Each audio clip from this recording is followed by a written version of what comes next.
एक कमरा, एक बंद दरवाजा, हाथ पैर बंधे हुए, आंखों पर पट्टी और फिर अचानक पेट्रोल की गंध। नमस्कार दोस्तों, मेरा नाम है कुलदीप चौधरी और आप देख रहे हैं खूनी सफर। दोस्तों, आज की जो सच्ची घटना है वो कर्नाटक की राजधानी बेंगलुरु की है, जहां एक लड़की अपने ही बॉयफ्रेंड को बेड पर लिटाकर जिंदा जला देती है। और जब ये खबर आप सुनेंगे ना तो आपके पैरों तले जमीन खिसक जाएगी। बेंगलुरु कर्नाटक की राजधानी, देश के सबसे बड़े और तेज रफ्तार शहरों में से एक है।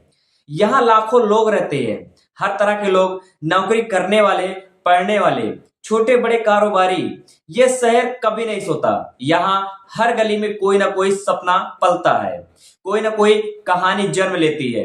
कुछ कहानियां खुशियों से भर देती है और कुछ कहानियों में ऐसी होती है जिन्हें सुनकर रूह कांप जाती है।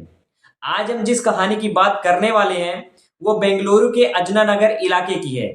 ब्यादार हल्ली थाना क्षेत्र, एक आम सा मोहल्ला जहां लोग चैन से रहते थे, जहां कोई ये सोच भी नहीं सकता था कि एक दिन ऐसा कुछ होगा जो पूरे इलाके को हिलाकर रख देगा।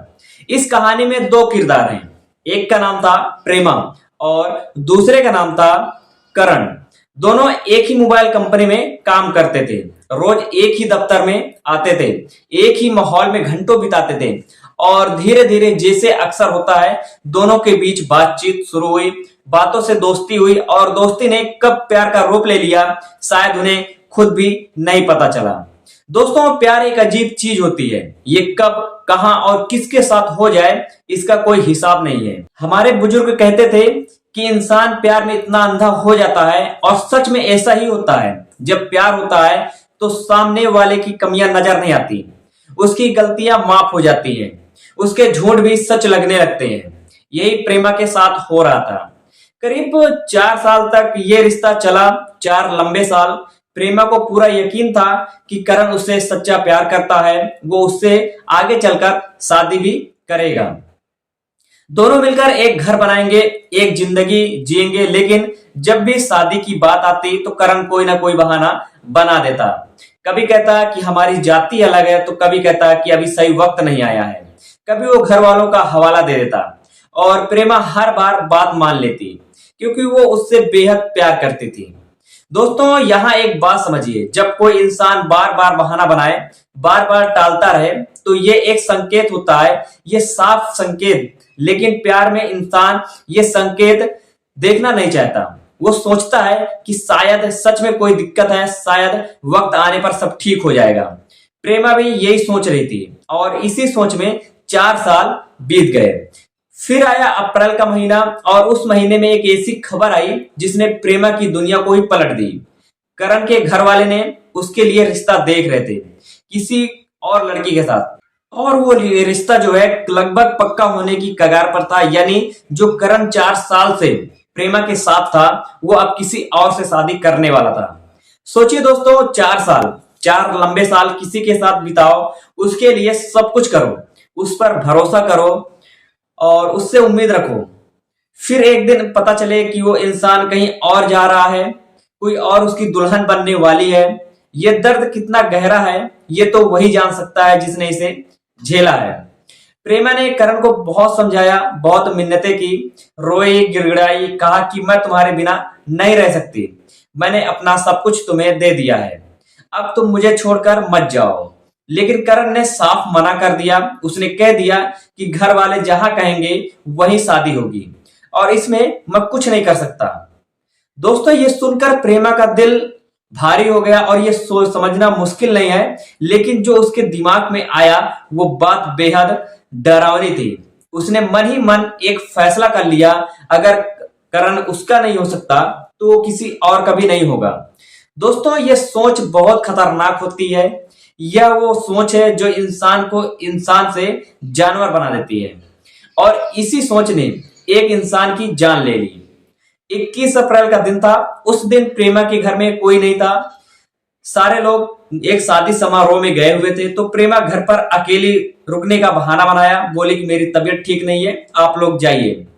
लेकिन दोस्तों, प्रेमा घर पर आराम करने के लिए नहीं रुकी थी। जैसे ही घर खाली हुआ वो निकली, सीधे पास के पेट्रोल पंप पर गई और वहां से एक बोतल पे तकरीबन 100 से 150 का वो पेट्रोल लेकर घर आई। उसके बाद उसने करण को फोन किया और जब करण आया तो खुशी खुशी दोनों का अंदेशा नहीं था और उसे क्या पता था कि ये उसकी जिंदगी की आखिरी शाम है। प्रेमा ने उसका स्वागत किया, प्यार से बातें की, सब कुछ बिल्कुल सामान्य लग रहा था। और फिर प्रेमा ने करण को एक बात कही। उसने कहा कि उसके कुछ दिन पहले एक विदेशी फिल्म देखी है जिसमें एक लड़की और प्रेमी के हाथ पैर बांधकर उसके साथ वक्त बिताती है। मैं भी वैसे ही करना चाहती हूँ। तो करण को इसमें कुछ गलत नहीं लगा, उसने हंसते हुए हाँ कर दी। प्रेमा ने एक एक करके करण के हाथ बांधे, फिर पैर बांधा और आंखों पर काली पट्टी बांध दी।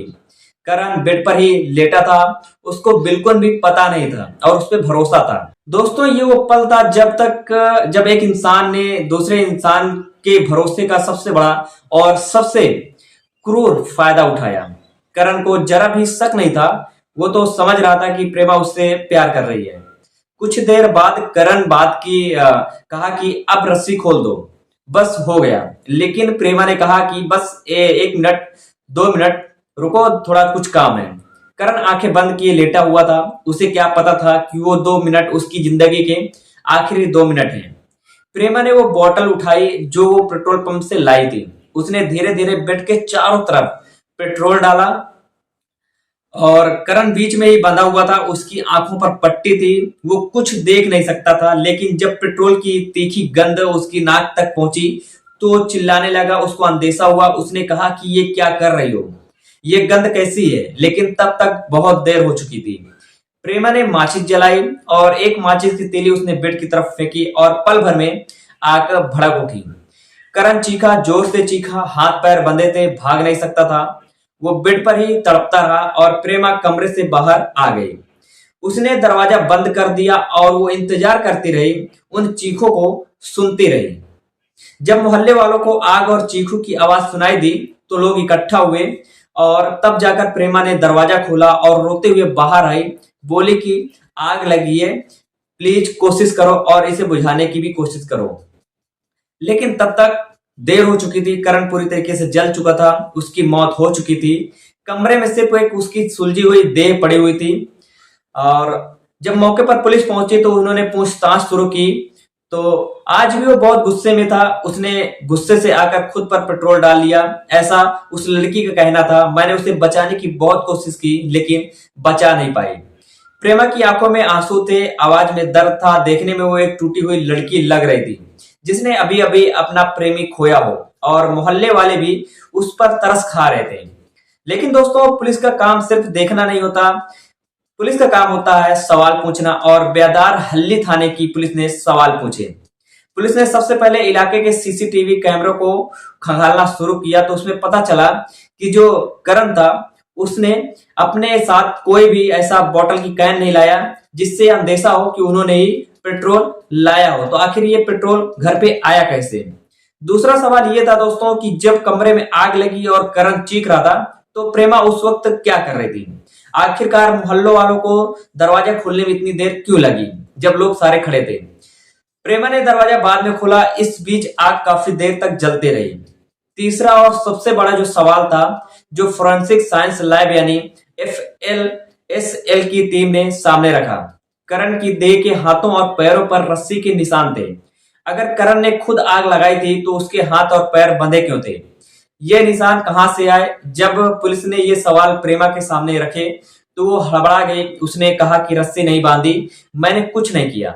लेकिन सबूत सामने थे। पुलिस ने उसे हिरासत में ले लिया।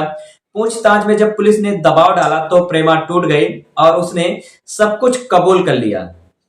एक एक बात, पहले से की गई पूरी प्लानिंग, करण को बुलाना और बहाने से उसके हाथ पैर बांधकर उसको जलाना। दोस्तों, जब ये बयान सामने आया तो पूरे इलाके में सन्नाटा छा गया। लोग सोच भी नहीं सकते थे कि जो लड़की इतनी रोई, इतना दर्द दिखाया, उसी ने ये सब किया है। तो करण के परिवार वालों का मानना है और कि ये बहुत ही बुरा हुआ और प्रेमा के परिवार को भी ये जानकर गहरा झटका लगा कि उनकी बेटी जो है वो एक पल में पूरा खत्म कर दी। या इसमें करण की भी कोई गलती है या फिर प्रेमा की कोई गलती है? देखिए, जो प्रेमा ने किया वो पूरी तरीके से गलत है। हत्या भी सही नहीं हो सकती, चाहे वजह कुछ भी हो। प्रेमा का दर्द हो, धोखे की तकलीफ हो या फिर कोई भी बात हो, किसी की जिंदगी लेना कभी कोई हल नहीं होता। ये सबसे बड़ा अपराध है और इसकी सजा होनी ही चाहिए। लेकिन दोस्तों एक बात और भी है, जो करण ने किया वो भी ठीक नहीं था। 4 साल तक किसी के साथ रहना, उसे उम्मीदें देना, उसे ये भरोसा दिलाना कि तुम मेरी हो, और फिर एक दिन कह देना कि मैं किसी और से शादी करूंगा। ये भी एक तरह का धोखा था। ये जब आप किसी के साथ रिश्ते में होते हैं तो उसके साथ ईमानदार रहना आपकी जिम्मेदारी है। लेकिन उस गलती की सजा मौत नहीं होती, वो सजा देना अदालत का काम होता है, क्योंकि कानून सबके लिए होता है, किसी एक इंसान के लिए नहीं होता। तो दोस्तों इस घटना से हमें कई जरूरी बातें सीखने चाहिए।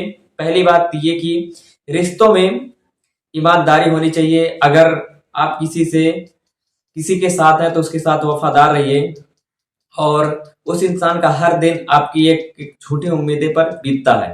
दोस्तों इस कहानी का एक और पहलू है जो मुझे बहुत सोचने पर मजबूर करता है। आज के जमाने में जो युवा है वो रिश्तों को बहुत हल्के में लेते हैं। जैसे आज के डेट में लोग कपड़े बदलते हैं, वैसे आज के डेट में लोग रिश्ते बदलना शुरू कर देते हैं। तो दोस्तों ये थी आज की सच्ची कहानी जो मैंने आपको बताया। आई होप कि दोस्तों ये वीडियो आपको काफी पसंद आई हो। तो वीडियो पसंद आई हो दोस्तों तो वीडियो को शेयर कीजिएगा, लाइक कीजिएगा और अपने छोटे भाई को सपोर्ट कीजिएगा। और आने वाले वक्त में मैं ऐसे ही आप लोगों को रियल क्राइम स्टोरी लेकर आता रहूंगा। तब तक के लिए मिलते हैं, और जल्दी आपके साथ नए एक केस के साथ मिलते हैं। तब तक के लिए आप अपना ध्यान रखिएगा। अब मैं अलविदा लेना चाहता हूं आप लोगों से। नमस्कार।